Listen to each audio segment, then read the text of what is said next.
Good evening, everyone.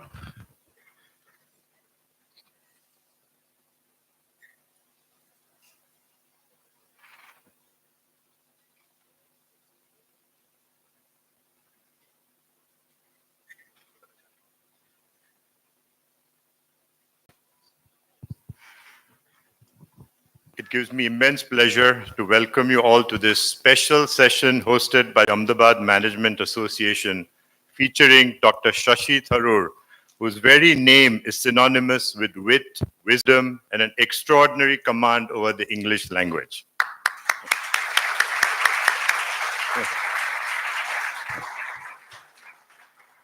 Today's topic, diction, diplomacy, and discretion, couldn't be more fitting for our guest of honor who has mastered all three. Dr. Shashi Tharoor is a former Under Secretary General of the United Nations, a three-term member of parliament, a best-selling author of over 20 books, and a thought leader whose ideas have influenced generations. From the halls of the UN to the floor of the Lok Sabha and across global lecture circuits, his voice has remained one of conviction, clarity, and the occasional sesquipedalism, a love for long words, which we fondly associate and we call it Tharoorosaurus. But behind the elegance of his language lies a serious and deeply committed public intellectual, someone who speaks truth to power with both precision and principle. Whether calling out colonial legacies or articulating India's role in a changing world, Dr. Tharoor balances firm diplomacy with a rare literary flair.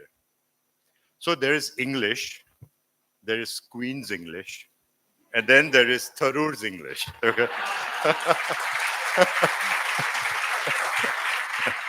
uh, a league of its own, where even Google needs an extra second to catch up, where even a dictionary needs a dictionary. He reminded us not to engage in flock-sinausini hilly-filification, the act of describing something as worthless. And I had to practice that 10 times to get it right. To young minds, he's more than a politician or writer. He's a reminder that intellect and idealism still have a place in public life. Sir, you recently said, "Don't ask permission to fly." That message resonates deeply in this room full of thinkers, learners, and future leaders at AMA.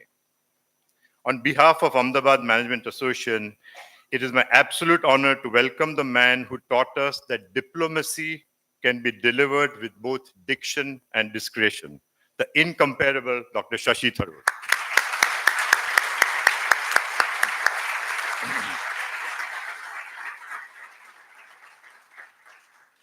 I would also like to extend a warm welcome to Dr. Jainil Shah, our AMA Program Committee Chairman, who will be moderating this dialogue. He's a business leader, educator, and sustainability enthusiast. So before we proceed, may I take this opportunity to felicitate Dr. Tharoor on behalf of AMA as a mark of our deep respect and appreciation.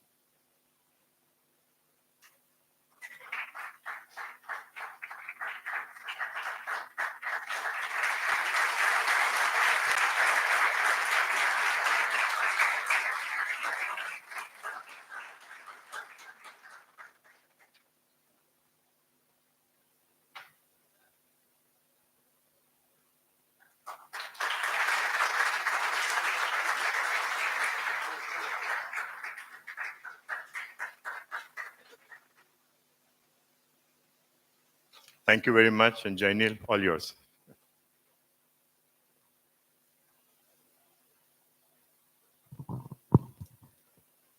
Thank you so much, Mohal bhai. I think we took a bit of blows on Dr. Tharoor. I think I might as well take one more, but thank you so much.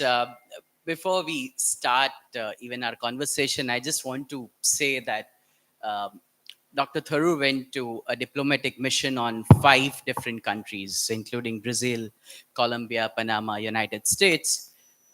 came back to Delhi, went to Thiruvananthapuram, went to Delhi, went to London, came back to Delhi, went to Russia, came back to Delhi, is in Ahmedabad for 6 hours, is going back to London tomorrow once again. All this in a span of 20 days at a young age of 69 years.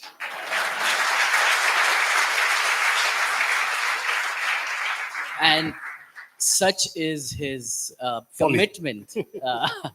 Such is his commitment to the Ahmedabad Management Association that just for us, he's agreed to land in Delhi at 1:30 tonight and just accommodate our event. So thank you so much, Dr. Shashi Tharoor. Thank you, gentlemen. My apologies to all of you. I have developed a bit of a cough and a cold in my wanderings.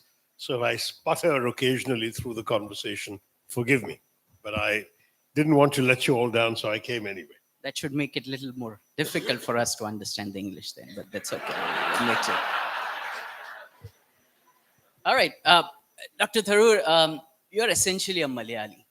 You was born in Britain, lived there for 2 years, I believe. Came back to India, studied in Kolkata, Mumbai, Delhi, and then United States, of course. And for a very long part of your career, you worked in New York and then across the world, including Geneva. How did you end up acquiring the British accent? Excuse me. No, this is the way we were taught to speak in India by Indian teachers. In schools, you mean? In school in Campion School, Bombay, and then in St. Xavier's, Calcutta, and then in St. Stephen's, Delhi. I just happened to have perhaps a better year than some.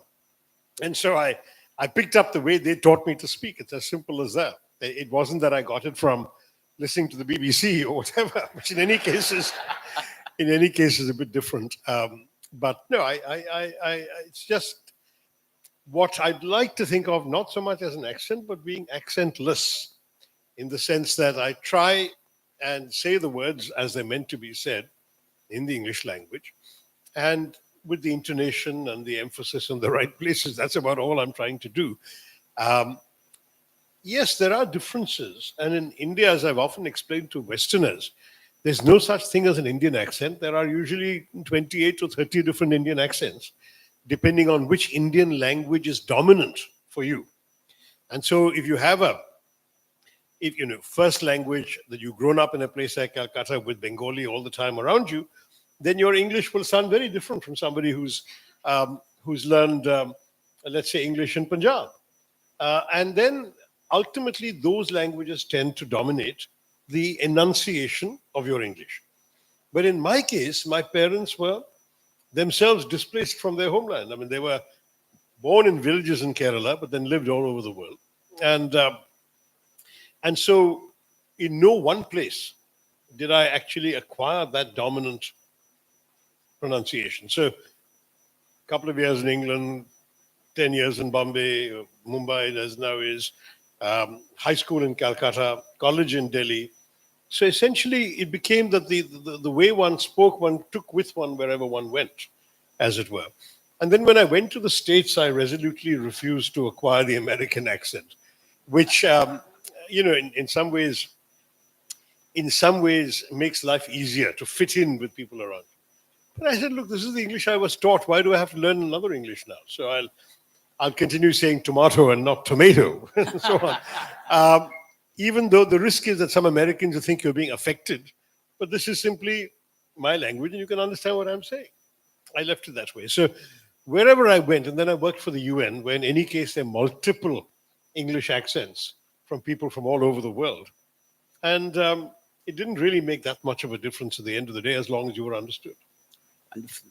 But then you very smartly avoided saying that you also studied in the southern part of India for a bit because you were a mischievous child and your mom packed off you to a boarding school. That's right. But I was also a precocious child. So I got into the third standard at the ridiculous age of 5.5. So I was celebrating my 6th birthday when all my classmates were turning 8. That was not particularly good for my sort of, what shall I say, for my morale. Not to mention the fact that apart from being the puniest kid in the class, was being picked upon by all the others, there was also the fact that I was an asthmatic child ever since we moved from England.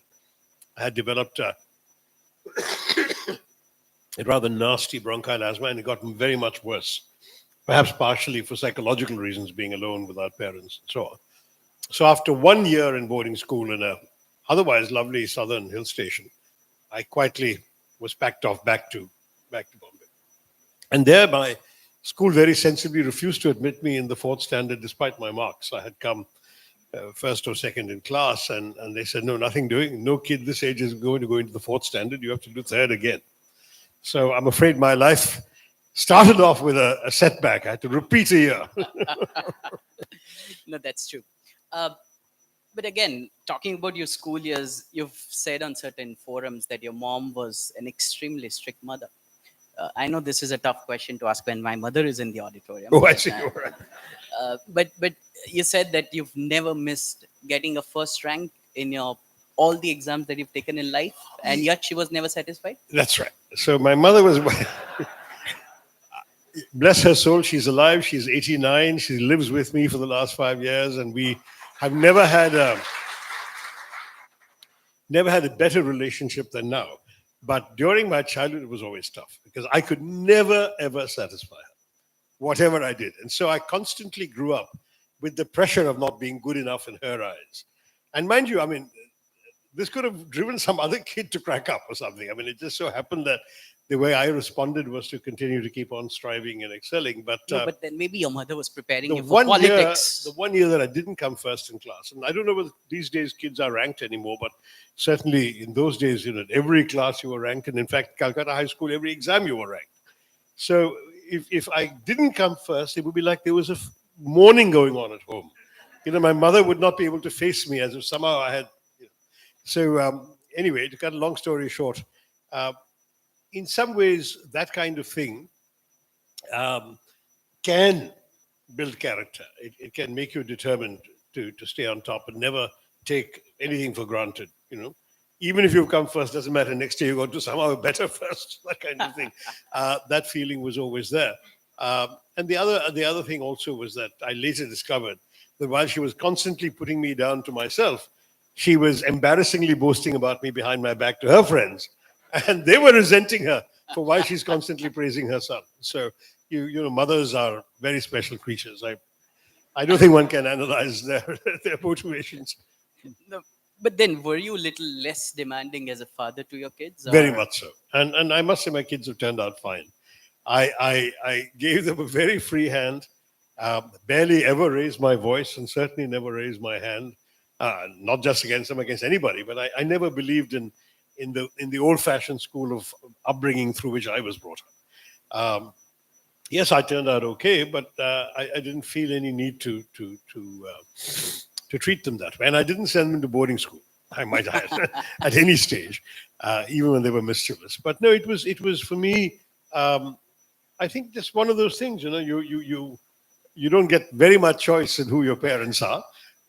Mine had wonderful qualities, and in some ways were also tough parents to grow up under. But one grows up and one learns what one can from No, the but process. as you say that you didn't have much of a choice when it comes to choosing your parents, but the fact that they give you good genes in terms of Yes. looks is definitely not No, untrue. I- But I- you want to share your Amul connection of your family. We are in Gujarat. That's right, yeah, Amul but is one I- of our success stories. And what is your connection to Amul? Yeah, that is our first Gujarati connection. Is that when Amul decided to create this Amul baby, they conducted a search, and they later ran an ad in the trade press that they reviewed the photographs of 4,632 babies.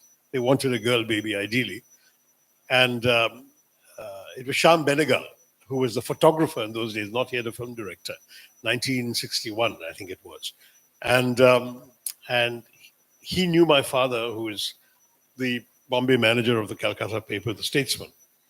And he said, "Chan, you've just had a daughter, haven't you? Can you show me her picture?" And literally, that's how it worked. My sister's picture caught their fancy, and she became the first ever Amul baby. So that was the campaign that went on. Oh, the story's not over. 2 years later, they decided that black and white pictures were no longer the rage. You had to have a color Amul baby, by which time my younger sister was born. And I don't think they needed to search 4,000 pictures this time. they went straight for her, and she became the first Amul color baby. So the amazing thing is, in those days, of course, we had many fewer channels for communication, but ads were everywhere and posters inside all the shops where Amul was sold. Amul products, Amul baby food, Amul butter, all of that. And something like 40 or 50 years later, this younger sister of mine goes to a tiny shop in a village somewhere in I think it was in Kerala, and finds her picture staring at her from the wall from 50 years earlier, dusty old store. So it really was wonderful. So I was as usual, the underachiever in the family, since both my sisters were Amul babies and I wasn't. But it so happened that some years later, I became the object of a few Amul caricature cartoons. So I ended up joining their illustrious company. So we're all Amul babies now. Wonderful. Uh, Talk to us about how your college life was, or as Shakespeare said, the salad days. The salad days, yeah. Well, I mean, college was, to me, fantastic. It was. I went to St. Stephen's. I was in high school in Calcutta. You topped your college But- as well? You topped your college Oh, as yeah, well? I did that too. No, frankly, I don't want to boast about that. I was just very good at taking exams, which is actually not a sign of anything. To be very honest, I think there's some very smart people who didn't do well in exams, and it's just a knack. And especially in those days, you would write these essay-type answers, and I think that's probably where I acquired my fluency, was in writing elaborate answers to all the questions asked and writing very fast as well. Um, but the knack of taking exams was a knack, and you knew who were the guys, and there were many who didn't. Could your ranks be because of the fact that your teachers were not able to comprehend what you were writing? That's also possible, not because of my language, but because of my handwriting. That's another matter. But since there was so much of it, they must have assumed the guy knew what he was talking about, so they gave me the marks. Anyway, no, so I'd gone to St. Xavier's High School in Calcutta. I did well there, and the amusing thing was that I had actually always wanted to study history, and there was a time for many, many decades when the best history department of the country was supposed to be the history department at Presidency College in Calcutta. But unfortunately, I was finishing school at a time when the Naxalite violence was gripping Bengal. In fact, the year of my final exams, or what we used to call the senior Cambridge in those days, the ISC, was the year when the Vice Chancellor of Jadavpur University in Calcutta was stabbed to death by communist students. Exams were constantly being disrupted. You didn't know if you would get your results, when you would get your results, and whether the results you got would be yours, because everything was so completely chaotic in the university. So all the good students were looking for opportunities elsewhere. And a close friend of mine, a neighbor, in fact, advised me to go for St. Stephen's, Delhi. I applied. I had all the credentials. I became, I believe, the only person in the history of the college to be admitted without an interview, because they'd never seen a student with my marks on my record applying for history. So I got straight in, and I went to college. And I must say, it was an incredible time to be at St. Stephen's. The early 70s, time of great intellectual ferment, political consciousness, just the wake of the Bangladesh war, but also a lot of social ferment in the country. My 3 years in college involved a period when the college was at its peak as a creative place. We had a lot of extracurricular activities and tremendous freedom, even to start our own with the approval of the college faculty. And so I helped revive the Woodhouse Society, which was a humor society in college. And we did everything from mimicry competitions to practical joke week and so on, which I too became a victim one day, but that's another story. I founded the first ever quiz club in any college in India, the Quiz Club of St. Stephen's College, 1974, which just celebrated its 50th anniversary last year. And we're now, I think probably every college in India has a quiz club, but we were the first. I ran for and was elected president of the College Students' Union. But we were a non-political union, and that at a time when all this was happening, you remember Gujarat was going through student troubles and the Navnirman agitation. You had the JP movement across the country. St. Stephen's somehow stayed as a non-political oasis, a student union debated student issues. It was the welfare of the students, improving the mess food, that kind of thing. And we did not participate in the Delhi University Students' Union, which had all the, the ABVP and the NSUI and all the different politically affiliated groups. So it was a very interesting time. It was also a time when one matured, one grew. For me, roughly 16 and a bit to 19 and a bit, truly formative years. It's when you really establish who you are as a human being, what your values are in life, what your political convictions are. In my case, they've stayed pretty much stable since then, but there are friends of mine, classmates of mine like Chandan Mitra and Shopan Dasgupta also came from Calcutta on the same train to St. Stephen's, and we met on the train. And those days they were flaming leftists, and they both ended up being nominated to the Rajya Sabha by the BJP some decades later. So youthful exhilarations can also give way to other kinds of thinking in due course. There's a famous line by the French president of the 1910s and 20s, Georges Clemenceau, who said, "Not to be a socialist at 20 is proof of lack of a heart. To be a socialist at 30," he said, "is proof of lack of a brain." But that's another matter. I thought the Ahmedabad Management Association would appreciate that. But if you interpret socialism, as many of us do, as merely meaning social justice, then it wasn't the right thing to say. But in the sense of what they understood in those days, which was what became the Bolshevik Revolution and communism and so on, Clemenceau's statement was quite interesting. I think people like Chopin and Chandan were Trotskyites and sort of really left of the Communist Party of India. But by then, as they grew up, I think some common sense dawned and they moved. And the case of Chopin, as you know, he still writes very thoughtful pieces from the intellectual right, which is otherwise somewhat barren territory in this country. But having said all of that, it was just an amazing time. So creative activity, college activity, student elections, these various my societies. question is, did the mess food quality improve? The mess food, that was my big achievement. I appointed as my member for mess affairs the largest guy possible amongst my supporters, who is substantial in girth. And I'm pleased to say, not only did he dramatically improve the mess food, he went on to become a highly respected IAS officer, Home Secretary of India, and Controller and Auditor General. So you can see that I did have an eye for talent.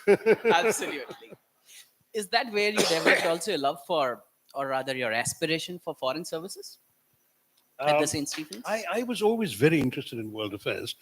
In those days, we used to have a newsprint shortage in India. So every newspaper would be only about 8 pages long. And very exceptionally 10 pages, but usually 6 to 8. So foreign news was very limited. But my father worked for a newspaper, so he would bring every available newspaper home in the city we were living in, whether Bombay or Calcutta, in the mornings, where we would read them all over morning chai. And then the evenings he would come back with the papers from the other cities. So I, as a result, grew up reading every English language newspaper in India. So when we were in Calcutta, in those days, there was the Statesman, the Amrita Bazar Patrika. The Times of India, Hindustan Times were not being published in Calcutta in those days, but they then came from Delhi later. The Hindu came from Chennai later.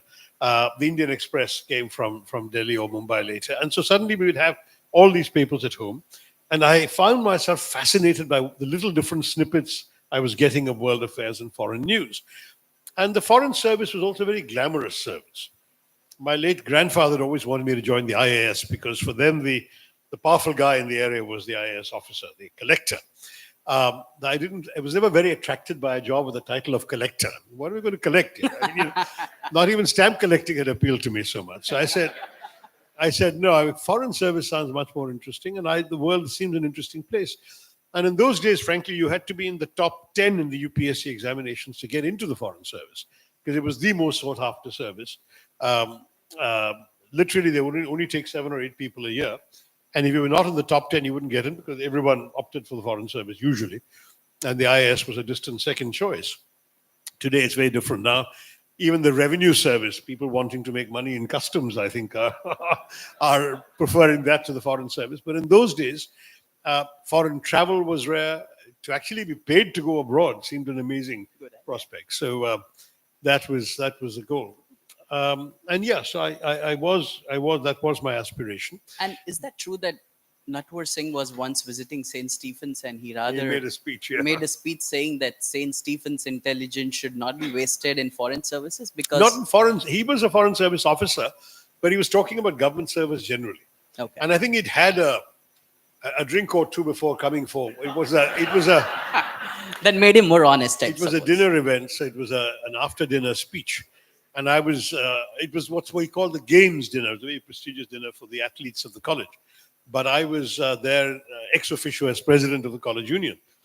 And I'll never forget him saying that, I look at you with such pity because I know all of you, your aspiration is to sit the UPSC exams and join the government service. And he said, where I can tell you, you're going to be taking orders from the dregs of society. I've never forgotten that phrase. Would you mind saying what dreg means? The dregs are at what remains in the bottom of the cup after you finished. So if you drink your tea, the tea leaves sitting at the bottom of the dregs of your teacup, right? So he meant dregs of the society as the politicians. that's exactly what he meant. He meant that the politicians are really the sort of the least worthwhile elements. And that was a very sobering comment. The irony being, of course, a few years later, he himself went into politics. No doubt to improve the quality of the dregs, I don't know, but so that was sobering. But that still would not have put me off taking the exams. What did make me change that decision was the emergency. I had graduated in '75. Within a short while, the emergency was declared, and I must admit that it was a chastening time. I had got a scholarship to go to the States to study international affairs at the Fletcher School of Law and Diplomacy, which was at that point the oldest and most prestigious school of international affairs It in the also world. had a tie-up with Harvard. This is set up by both Tufts and Harvard jointly. So our degrees had both universities written on it, but the physical school was on the Tufts campus, and so the short form was to call it the Tufts. Hardwood and hard work. Hard work, yeah, but it required hard work too, I can assure you. But anyway, so I had thought I would I'd applied for the scholarship partially because a senior who hadn't got in prompted me to do so. But partially also because I thought, I'm very complacent about my ability to take exams, so I really thought I'd crack the UPSC. But just in case any misfortune were to happen, may as well at least have some experience of life abroad, at least as a student. So let's go and see what it's like, kind of thing. So I'd got a scholarship and I went there, and the Fletcher was a largely mid-career place. I was literally the only student in the entire entering batch of 103 students from 99 nationalities who hadn't got at least a couple of years of work experience. I had come straight out of college. Everybody else usually had a couple of years under the belt. And my roommate was somebody who worked as a journalist for a couple of years and continued to moonlight as a journalist at a radio station. So he would bring back reams of telex stories from the news agencies from India during the emergency, which was far more than you could get in the American papers. American papers didn't attach that much importance to India, so there'd be one story at most, not necessarily every day. Whereas here I was getting lots and lots of detailed stuff. And it was deeply shaking and chastening to watch what was happening. I've written about this in my book, India from Midnight to the Millennium. I felt that somehow I really couldn't imagine myself serving a government that could do this to our people and to our democracy. We're talking 50 years ago. And so I said, no, I'll just stay on for the next degree kind of thing. And I did my MA in 1 year. So then I did what's called an MALD, so roughly like our MPhil here, which involved a thesis and so on. And then while I was doing that, I managed to somehow structure my courses to fulfill the requirements to qualify for a PhD. And then I went through another a process of an academic petition to be allowed to short circuit certain other thing. Anyway, got a long story short, I finished 3 degrees in 3 years, ending with the PhD.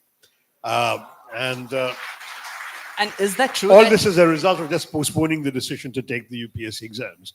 And then I never did take them because the day after I defended my PhD, I joined the UN. So you finished your PhD at 22. which for a very long time was a record at the Fletcher. Or At it's Fletcher, still- it'll be a record forever because they told me, in fact, they wrote an article about me in one of their later catalogs, admission catalogs. And they said that the procedures that I used to short circuit all the delays are no longer available. They're not good enough. So, but I did have the grades for them to make exceptions for me.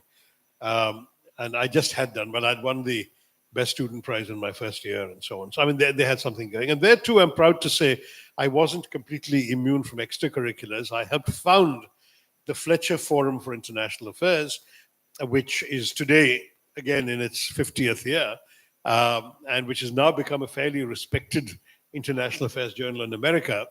The Fletcher Forum was founded by me and my classmates as a student publication.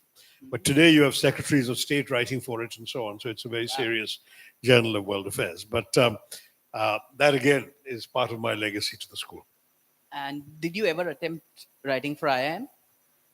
I can proudly tell you, in those days, there were only 2 IIMs. My parents were very reluctant to see me pushing off to do international affairs in America. So what are you going to do with international affairs? At least do management. So they obliged me to take the exams. I came first in IIM Calcutta and second in IIM Ahmedabad, to my eternal disgrace. So if you look at the admissions list in 1975, you'll find my name in both. But I didn't take it up. I went to Fletcher instead. Wonderful. Let me see if we can pull off a picture. There's one picture that Himani has found from social media. What is that, Dr. Tharoor? St. Stephen's College, 1974. Is it? And that's me as Antony. And you know who that is as Cleopatra? Meera Nair, the mother of the soon-to-be mayor of New York.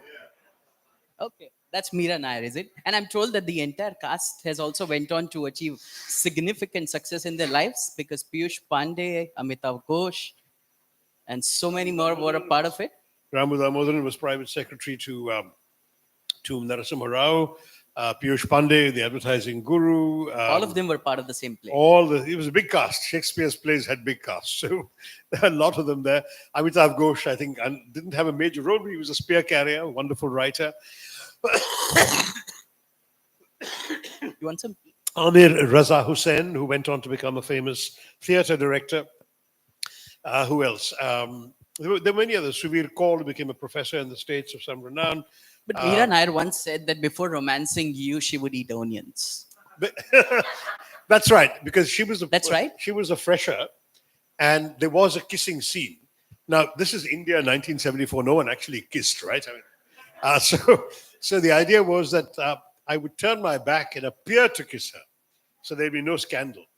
But I think she decided that just in case I was tempted, at least so she claims, she would have onions on her breath to make.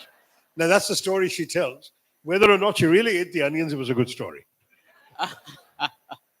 No, in fact, there's another story going rounds of no, we'll do it a little later. But there's another story of Meera Nair. In fact, there's this movie called Bombay Salam. And Salam Bombay. Salam Bombay, and it was being showcased at Cannes, and then there she was with her mother, and a reporter apparently found her mother as a distinguished lady in sari and went on to ask Meera Nair's mother that, "Madam, what role are you playing in the movie?" And she responded by saying that, "I'm the producer of the director of this movie." So My very first book party, somebody asked my father, "Who are you, sir?" And he said, "I'm the author's author." all right, so and then from Fletcher you went to the United Nations. Yeah. About 29 years. A lot of people, especially I go to some model United Nations, they want to go to UN because they feel it's a very glamorous, nice, cushy, beautiful job, sitting at the headquarters of Geneva Ivory Towers, taking shots on American money. Is that true? I wish. No, look, I mean, the UN is a large and complex organization. I'm sure there are jobs in it that are not as demanding as others, and there are, bureaucratic file process driven things, and perhaps generously compensated for what they involve. But that's not my experience of the UN. because I began my career as the UN High Commissioner for Refugees. And it began at a time when the world was literally exploding with refugee crises.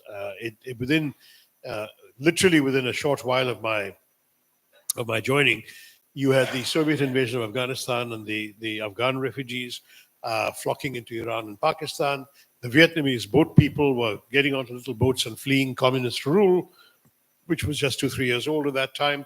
The revolution in Nicaragua had created refugees all over that side. There was both civil war and famine in the Horn of Africa, so refugees in Ethiopia, Somalia, Sudan. Literally, the world was so exploding that an organization, the one I joined, UNHCR, High Commissioner for Refugees, which was a little, small, relatively unknown organization, suddenly started featuring in 4 of the top 5 stories of the BBC World News every day.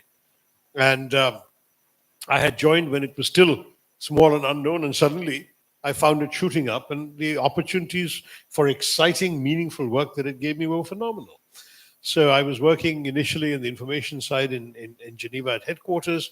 Then I moved to head the office in Singapore as a very young man. I had to hide my age to head the office in Singapore at the peak of the boat people crisis, where refugees being rescued at sea on the high seas by ships coming by and seeing little boats in distress.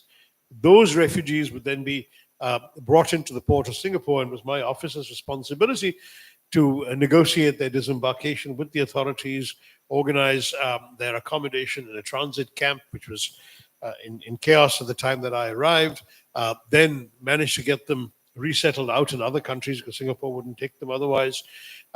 It was quite an interesting, not interesting just, it was a very challenging and exciting time.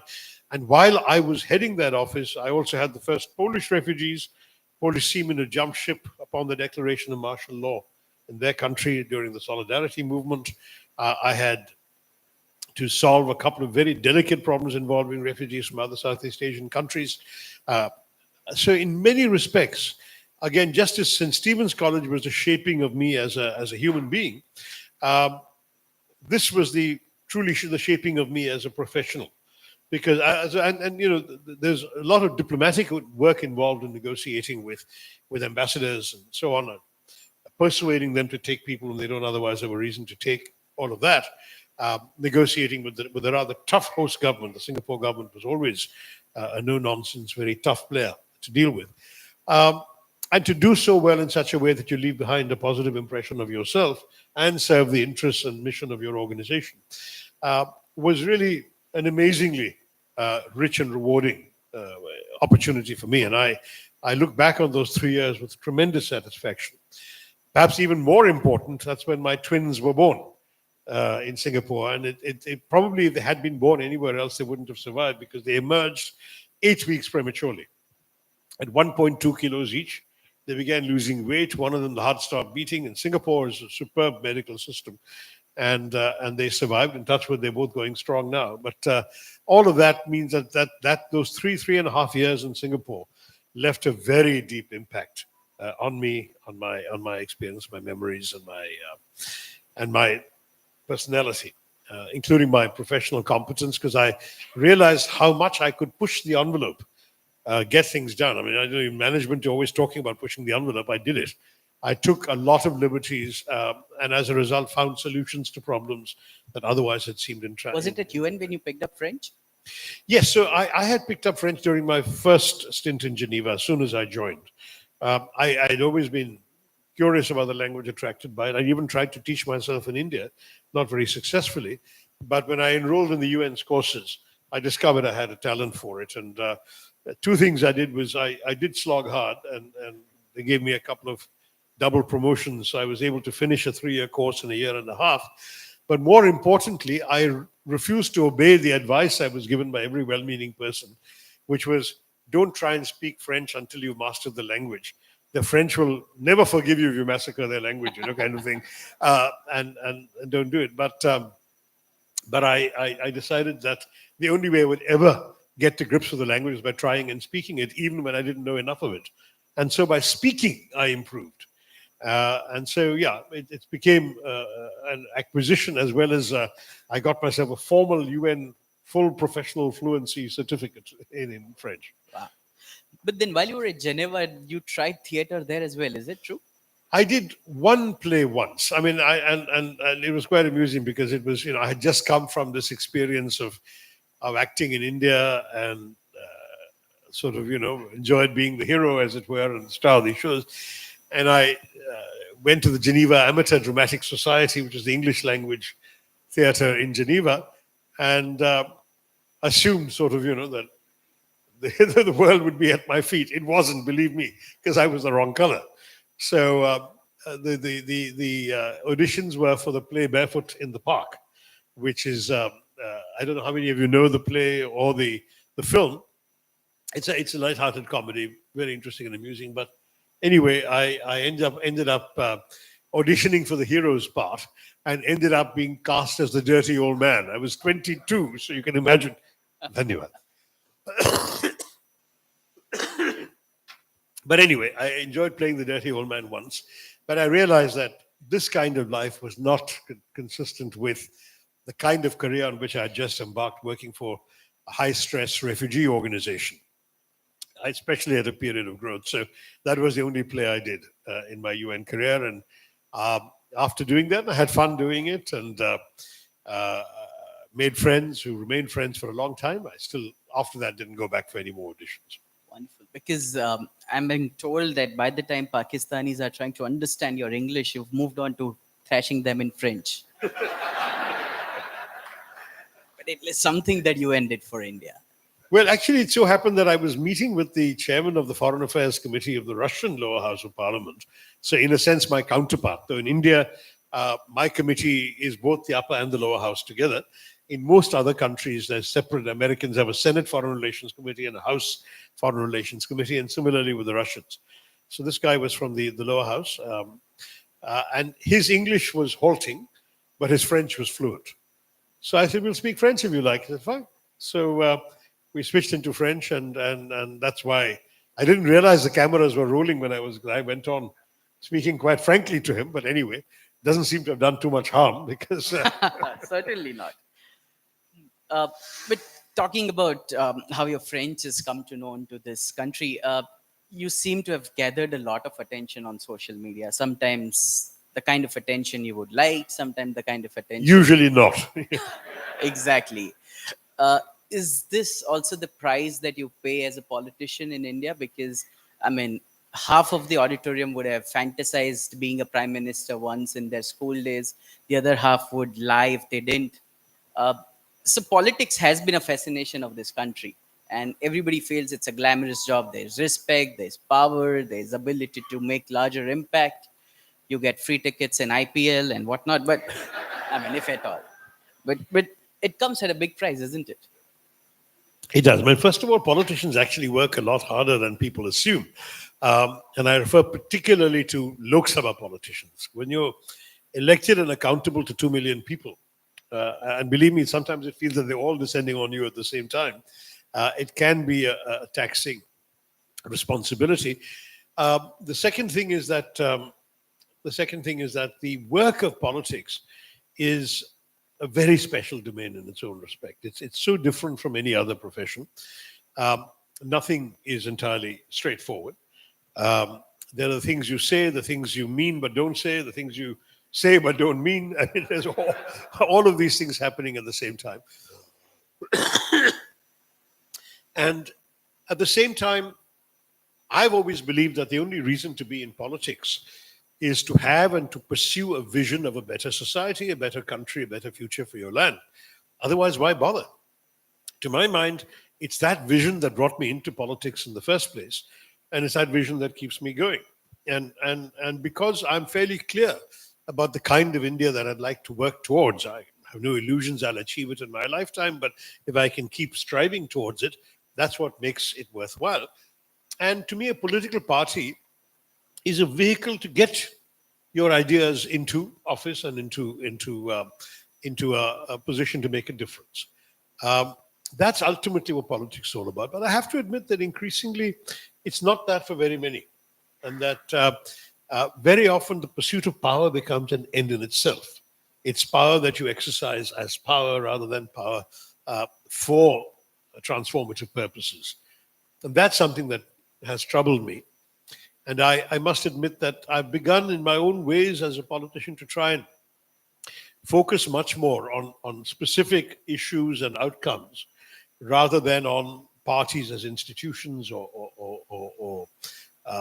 or structures of election winning and so on. I mean, I've fought and won 4 elections, I'm proud to say. And that's probably more than I would have ever thought I would when I first came into politics. But at the same time, that can't be the only purpose. And, What is and the that's- price that's- that the politicians pay for living this life? What is the price that they pay? Privacy is Privacy is practically- non-existent. Non-existent. I mean, unless you're a really obscure politician, but even then you won't have privacy at least where Is you are, health like where also people know who concern you are. find time to go to gym? I have a gym at home, but I don't often have the time to use it, which is not a good thing for me, as is increasingly visible, I'm sorry to say. No, I really do think one neglects one's health. One neglects one's well-being because the demands of constituents always take precedence. And the other thing is that depending on the kind of activities you get involved in politics and through politics, you can be more or less. No, but take us through. So what are the kind of requests that your constituents would come up with? I'm told that once a random gentleman came up to you and said that introduce me to the President of America. That That's wasn't what- me. That was actually the Chief Minister of Kerala, who, when he was not Chief Minister, was approached by one of his constituents saying, I'm going to America. I want to meet Bill Clinton. Bill Clinton was the president at that time. Now, if he had come to me, I'd have probably said, listen, it doesn't work that way. Bill Clinton is not going to give you an appointment. There are procedures. You'll have to go through the Indian Embassy. Indian Embassy will ask why you want to see him and who you are and so on. And only if they approve it and they recommend it, will it go through. And even then, Clinton won't necessarily have time to see you. He may not have time to see our foreign minister when he goes, let alone a random person. But the Kerala politician doesn't do that. The Kerala politician thinks, I don't care if Bill Clinton thinks I'm an idiot. What matters to me is that my constituent knows that he asked for something and he got it from me. So he promptly gave a letter saying, Dear Bill Clinton, meet Raju from my constituency. He is coming to Washington.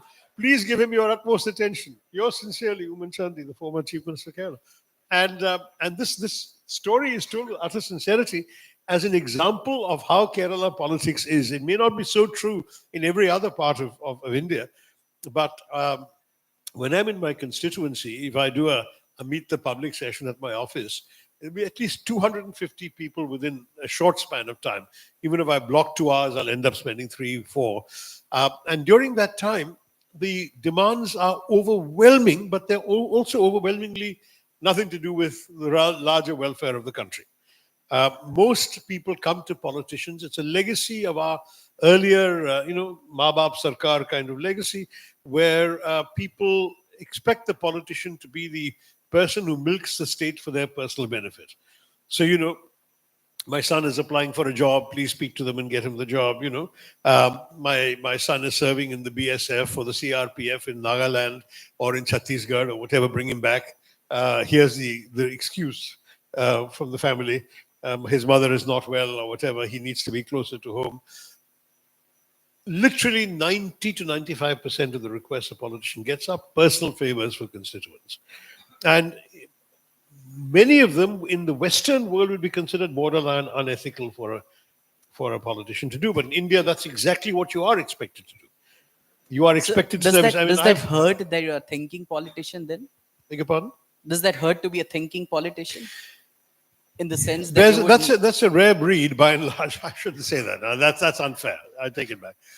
No, I mean, everyone has to be a thinking politician to get ahead, but it depends on what they want to think about. So politicians with the time and the interest to think about larger issues of national policy, of history, political direction, of constitution, of foreign policy, and so on, those are relatively few. I have another picture to show, possibly showcasing the amount of social media attention you are finding. Let's see if we can get that. What is it? I mean, you're trying to break a coconut. In the process, a lot of people are trolling you. There was a for- picture of me smashing a coconut at a temple, which is a very common practice in Kerala. We have an abundance of coconuts, as you can imagine. And especially, for example, embarking on an auspicious thing, you go to the Ganesh temple and you crack 101 coconuts. or you buy 101 coconuts, you crack the first few and then you let others crack the rest. But this throwing a coconut against a stone to smash it is a very well-known temple ritual. And somebody photographed me doing that and it was published. And then people loved the image. And so they decided to. There's one showing me doing this in a cricket field instead, throwing down the stumps. Turning These into Jaunty memes are Rose. very creative. And these actually I don't mind. I must admit these are in good spirit. Others are not so kind. We know of those as well. In fact, Good of you not to show those. He said preemptively. does that happen to you, that something goes viral and then your WhatsApp is full with 1,000 messages, people telling you, look, Shashi, so many people are talking about you like this, in a good or a bad way? Does that happen? Yeah, I mean, yes, I suppose so. Though I've largely learned to ignore the sort of the static, the noise around. There's a lot of it. I will say that some of the early sort of WhatsApp humor, which is usually about my language, wasn't bad. I mean, this is before memes became a thing. It was just written jokes. And I remember one rather clever one was, I used to think I was poor, then I met Tharoor and realized I was impecunious, which I thought wasn't bad. That was very clever, whoever came up with that one. But then there are all the other silly ones, I mean, there was a photograph in the papers of me meeting Home Minister Rajnath Singh when he was Home Minister at the time. And somebody put a thought bubble over his head saying, "Bhai, ye kya bol raha hai? Mere paas dictionary bhi nahi hai," that kind of thing, which I thought was both unfair to Rajnath Sahab and to me. But anyway, so these kinds of things go around. The really silly ones, I must say, which unfortunately there are too many of for political reasons, are any picture of me with a woman becomes an object of, and it's extremely silly. Some of them might be said to be in good spirit, most of them are not. And very often, I can move on, but the poor girl very often is the one who is completely, and these are, I have advised so many young people when I can not to post these pictures on. They ask for a picture. I always oblige people. I must easily give 75 to 100 selfies a day wherever I am in India, and sometimes abroad as well. But when these girls don't realize, or they're just excited to have met me, whatever, and they put it on social media, very often they get such vicious trolling. It makes me feel sad for the state of our country that people behave like this. But again, talking about distractions and social media, as a politician, you must have developed this muscle where it's another day in office for you, but sometimes the victims feel hardly. Well, again, a Natwar Singh story, which I heard from him, was that when he was first sworn in, he left the foreign service and became a politician. And when he was first sworn in, he was wearing his Western suit. And so he said apologetically to Indira Gandhi, "Ma'am, I'm going to get a bangala stitched." And she said, "No, Natwar, you just need to grow a thicker skin." And that's a great line, because in politics, it's the most indispensable requirement is a thicker skin. That is not to be sensitive. We're all human beings, but we have to learn to somehow hide our own humanity and not overreact to the lies, the distortions, the attacks. I mean, I've been through horrendous stuff, especially in my first few years in but politics. genuinely, do you enjoy the attraction you get from women? Or rather, the attention? You really expect me to answer that? Yes. All right. No, because I remember which was a wrong admission of Ghalib's birthday. You ended up posting ki खुदा की मोहब्बत को फना कौन करेगा, अगर इस देश में सब नेक है तो गुनाह कौन करेगा. So, and then you said कि रखना मेरे दुश्मनों को भी महफूज, वरना मेरी तेरे पास आने की दुआ कौन करेगा. So, and then when Operation Sindoor happened and then there was ceasefire, you wrote a Shayari describing Pakistan's behavior, saying that इन लोगों की तो फितरत है वादों से मुकर जाने की, इन पे भरोसा कौन करेगा. So you've enjoyed the shairi aspect of Hindi as Very well? much, very much. And I'm not very good at it, so I always seek help. I won't claim to be, I won't claim that I have well-meaning friends who will either correct my Hindi for me or even make sure that I'm using the right words. But yeah, it's nice to throw it in. And one thing that's changed in our country, it's important to know, is that normally a post in Hindi now will get far more traction than a post in English. Now on because social media, there are a lot of lot people more are Hindi using it. speakers, lot more Hindi speakers on social So media. working on your shairis now? I should be. No, I haven't done that too much No, in because fact, it's easier to toss off. one of my students of public speaking came up with a video which had you doing some 15 shairis in one speech. Yes, So that was in Lucknow. I had to. some 15 shairis in one speech. But Is that that was correct? because Or it that was was a Lucknow. compilation That's of your because it was entire Lucknow. life. One had to concede to the taste. Was that questions from the audience? My gosh. Okay. Yeah, that was because it was Lucknow. But yes, I'll never do that again because it was a bit too much. But I enjoyed it. Some of them were. Most of them were not mine. I was quoting existing, well-known, respectable shairis, and a couple I think I tossed in myself. Yeah. Wonderful. At St. Stephen's, Muhammad Amin was Yes. a veteran professor who memorably translated something. You want to share with the audience? Yeah, While we are on shairis? when I was studying history at St. Stephen's, the head of the Department of History was a man called Professor Muhammad Amin. Later became Padma Shri, Vice Chancellor of Jamia Millia, and so on. Very, very, very fine man. But he had a wicked sense of humor. Now, in St. Stephen's, in the college auditorium, because it's a missionary college, established by the Cambridge Brotherhood, right on top of the stage is written 2 lines from the Bible. Jesus said, "I am the light of the world."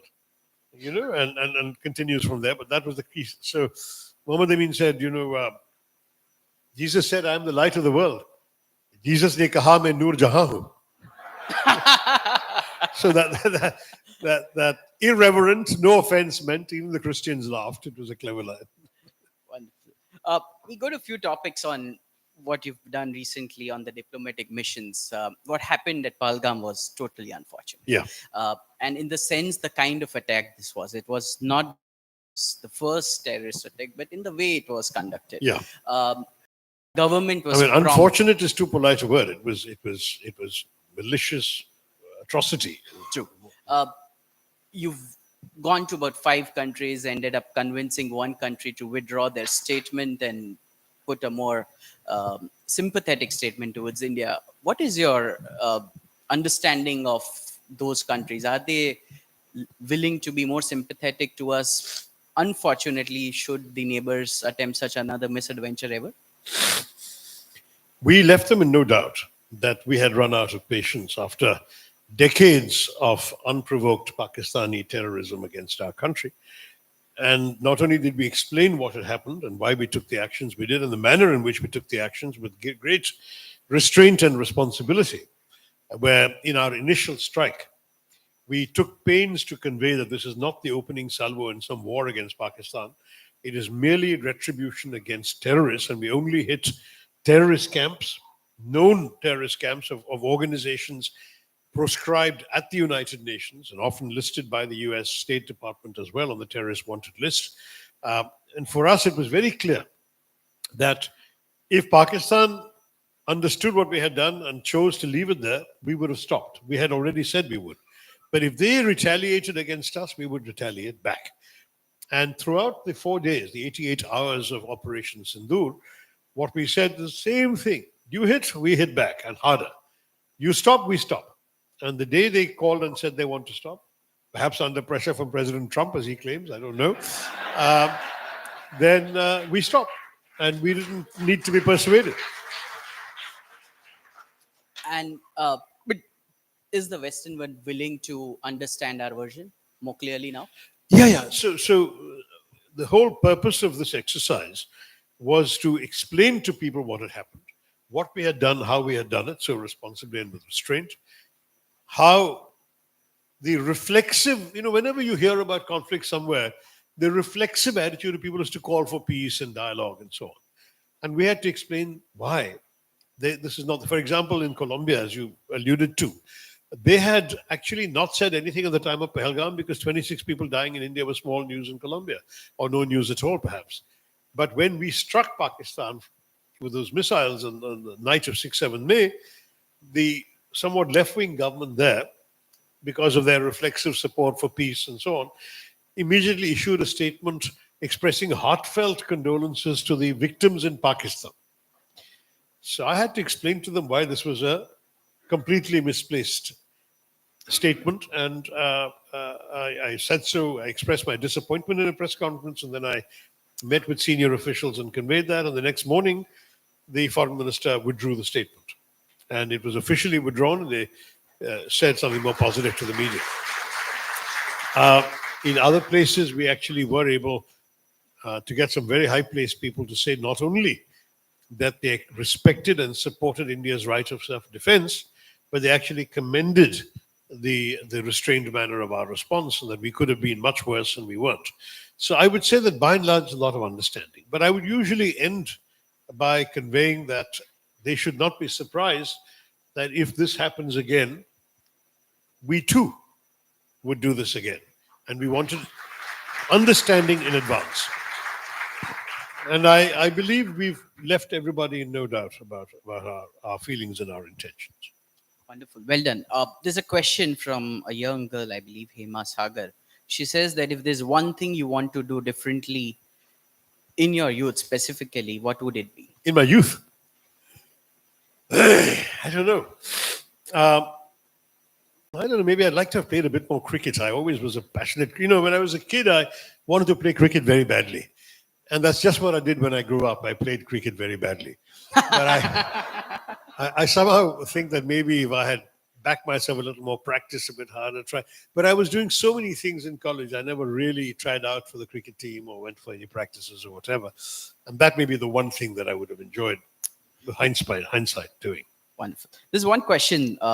Where do you see the future of education given that technology is advancing very quickly? In fact, that's one on my list as well.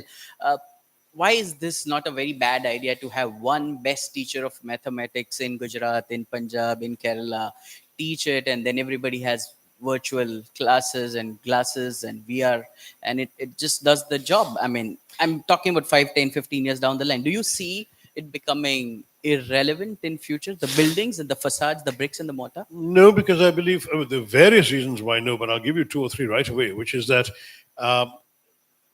the way a teacher relates to an actual classroom of actual people, gives them eye contact, sees how the students are absorbing what he or she is saying and grasping it, is very different from somebody talking to a camera, and very different when people watching are staring at a blank screen.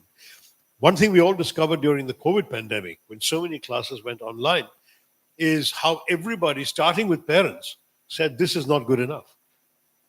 My children cannot stare at a screen for so many hours without their concentration lapsing. It's not good for them. They're not really registering or absorbing as much. The examinations conducted after COVID confirmed that learning outcomes were much poorer than when there was a teacher. So that's one major, major difference. A second thing is, of course, levels of comprehension vary from place to place. What a classroom in St. Stephen's might take for granted, or an IIT might take for granted, might need explaining in simpler terms and in more detail in some village in Jumritalaya. Now, you're not going to be able to have your best teacher at IIT giving one lecture that the whole country is going to learn from, because the whole country is at different capacities of absorption and linguistic abilities and all these things. So you'll need teachers, human teachers with human students in every place. But do you see the roles of universities evolving from what they're doing right No, now? one of the things that I think education needs to do now is to acknowledge that a lot of education is going to be about equipping our children to be able to continue their own education using technology. In other words, if you have a grounding as a result of your schooling and your college degree, there is no limit to how much more you can do by using AI tools, by going online and finding out things. Because honestly, for me, it's been a delight to discover. And I thought I knew a lot, I'd read a lot, but I can never read as much as, say, Google Gemini has read, or Microsoft Copilot has read, or ChatGPT has read. They have read millions of books, and I have read hundreds of books. There's no comparison. I've also read thousands of articles and other things, but they've read millions of those too.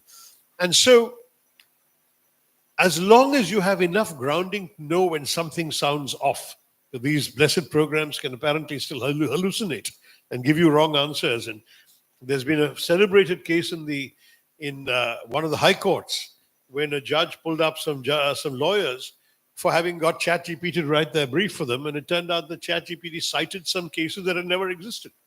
And the judge, fortunately, did his homework and checked these citations and found there was no such case. So you can have that. So you need a basic grounding to ensure that you know how to check, how to verify all of that. But there is no question that if your education has equipped you to take advantage of all of this, you can multiply your productivity dramatically and do a lot more. There's so much more one can find out by a quick search on one's phone now than one ever could by visiting weeks and months in libraries. So I'm very big on many of the positive aspects of technology, but I will never consider it a substitute for conventional education. At best, a complement to conventional education. Wonderful, Dr. Tharoor. We are running out of time. What I'm going to do is do my quick rapid fire and see we have good answers coming up from you. Idli or tea? One thing you have to skip for life. I can't skip either. I'm addicted to both idli and tea. Sorry. You can't compare idli and tea. I'm sorry, if it's idli and dhokla, I still go for idli. How many cups of tea? A dozen cups of tea? It used to be as high as 20. It's now down to under a dozen. Now, And how many idlis a day? I'm 6 to 8 tea. But look, idlis, unfortunately, I've had to start being strict with myself. So about 4. That's after being strict. No, I mean, it depends on the size of the idli. I mean, If you're to worship one god, Ganpati or Saraswati? look, I'm a very eclectic Hindu. If you come to my puja room at home, you will see so many different murtis and pictures of gods. I remember a North Indian friend visiting, bursting out into laughter, saying, only a South Indian could have a puja room like this. I said, I don't care what you think.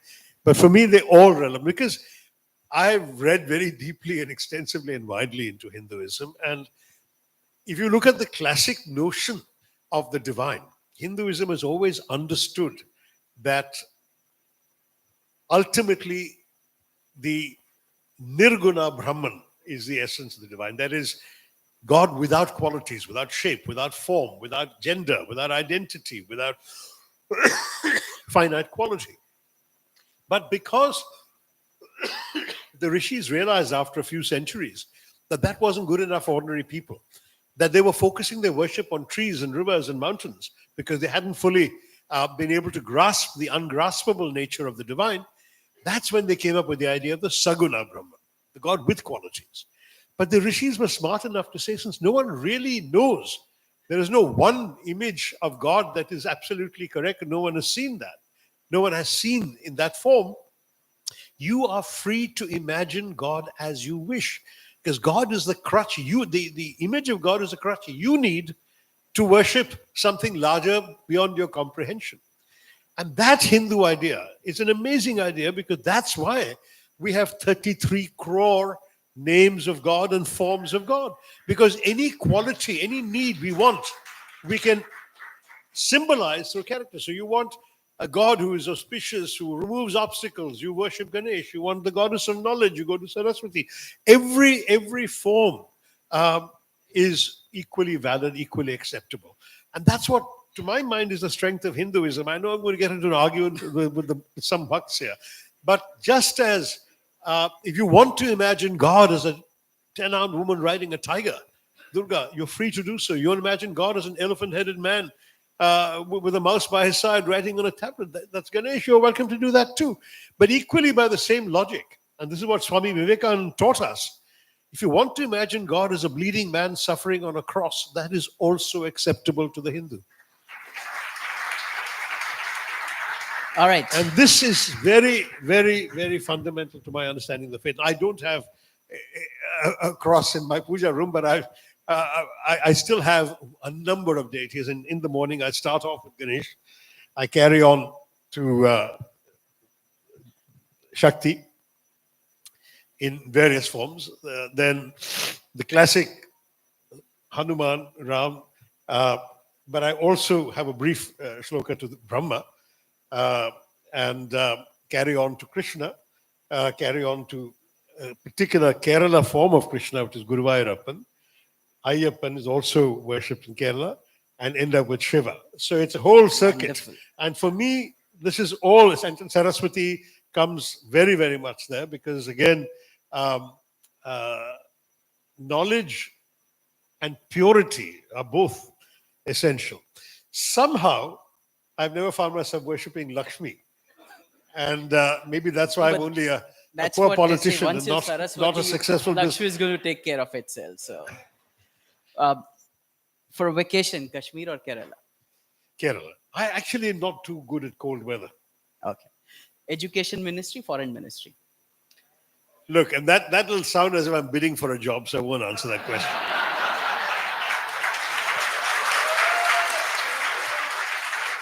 Beatles. I've served in both.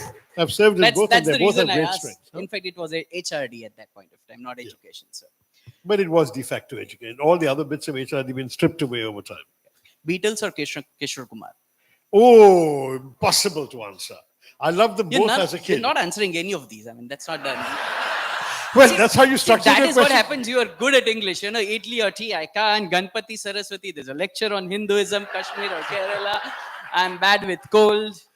Look, I mean, the Foreign ministry, whole point education. about growing up in India is that you can absolutely adore and even try and sing Kishore Kumar on the one hand, and at the same time tune into the Beatles when you want to. I mean, isn't that India? We should have both. Perfect. I love them both. Let's get to slightly easier topics then. Last 1 minute, Unmesh bhai. Yeah. For discussion, politics or cricket?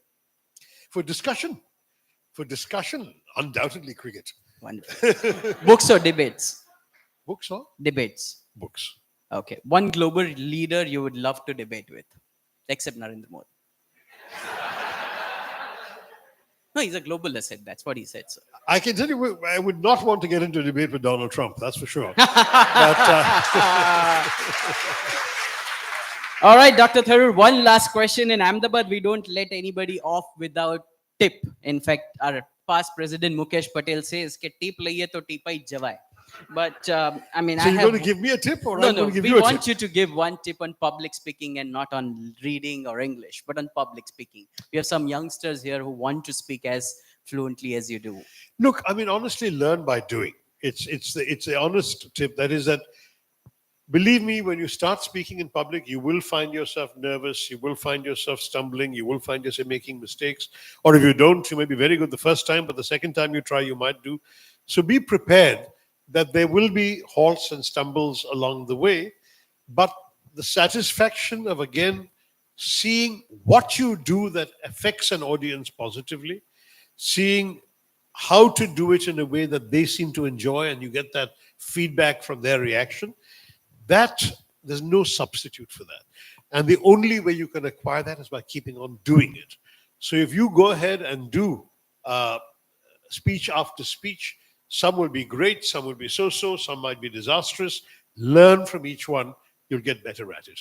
I mean, for many years of public speaking, I had the butterflies, the nervousness and all that. It took a long time to get to the stage where I really felt I knew how to communicate with an audience. And I can say to all of you, you will all have the capacity to get there, those of you who want to, because there is nothing more useful in the world than being able to communicate to others, get your ideas across, and where necessary, persuade them. In any profession, not just politics, in sales, in marketing, in management, you do need all the time to be able to talk to people. And that kind of art is something you will acquire the more you do it.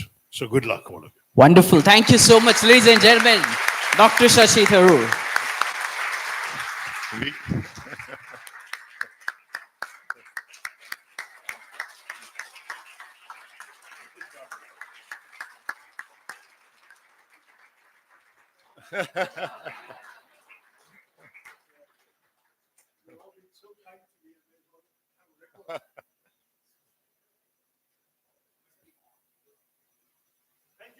Thank you.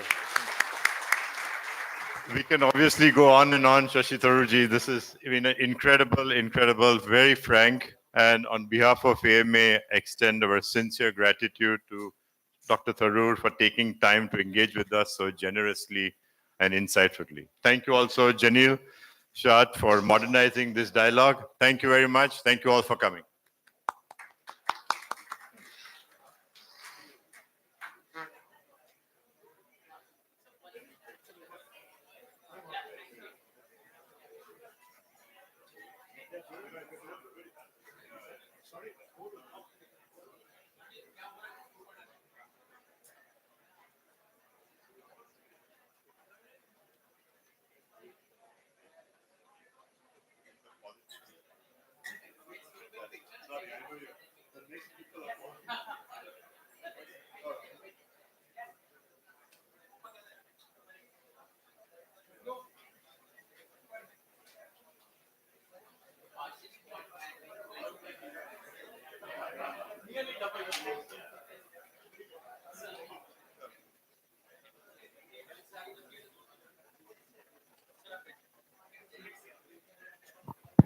Uh, Respected members of audience, it's a request that he has a 2-minute media interaction. Please remain silent. Also, if you can please make your way out, because we have another event here with Swami Anubhavanandji starting at 6:30, and there are about another set of 500 people waiting outside to come in.